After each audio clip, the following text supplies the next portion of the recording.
पटला आजा बेटा आजा बेटा आजा बेटा गिली पटला आजा बेटा आजा बेटा आजा बेटा गिली पटला धूम हम इज्जत हारा बेटा आया गिली पटला खड़ा पड़ी से हमारा बेटा आया गिली पटला खड़ा पड़ी से हमारा बेटा आया गिली पटला। ये तना तगड़ा ठोकर सारे कि तोहार पुर्जा ढील हो जाई और हमारे ठोके से तोहार जहांगिया तक ढील हो जाई।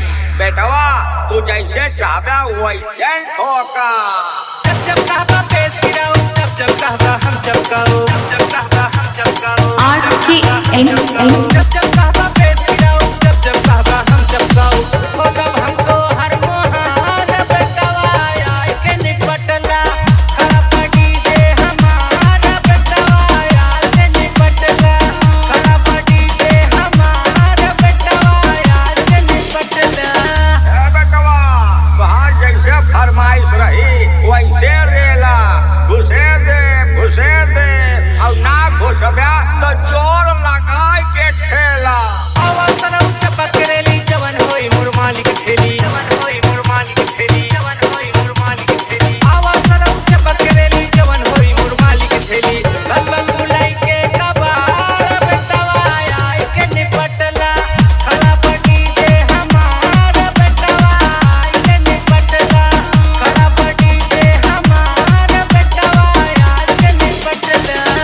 का भावे पचहवा बटुर गए का ए दतहवा ए खपचहवा आओ लड़ अपने बाप का असली होए तो भागे ना सारे।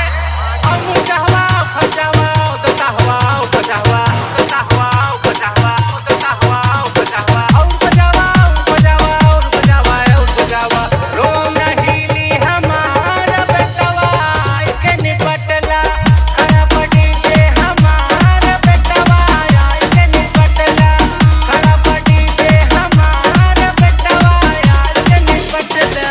का भावे पचहवा बटुर गए का दतहवा ए खपचहवा आओ लड़ अपने बाप का असली होए तो भागे ना सारे तो भागे ना सारे तो भागे ना सारे। SBN